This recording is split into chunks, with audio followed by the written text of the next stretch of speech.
राष्ट्रीय महामार्गाचं सांगली फाटा ते कागलपर्यंतचं काम संथ गतीने सुरू आहे।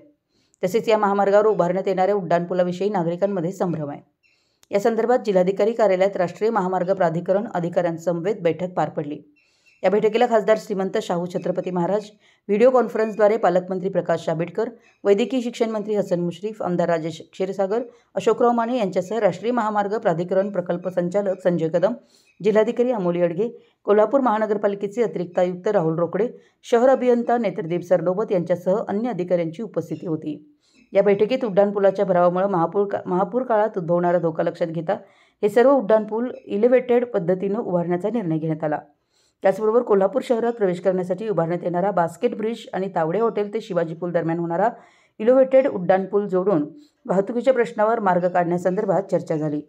या सर्व कामांचा प्रकल्प अहवाल तयार असून लोकप्रतिनिधींच्या संमतीने तो केंद्रीय रस्ते विभाग मंत्रालयाकडे पाठवण्यावर शिक्कामोर्तब झालं। लवकरच टेंडर प्रक्रिया पूर्ण होऊन प्रत्यक्ष कामाला सुरुवात होईल आणि वाहतूक कोंडी कमी होण्यास मदत होईल याची खात्री आहे। मराठी एस न्यूजसाठी कागलहून विनोद शिंगे।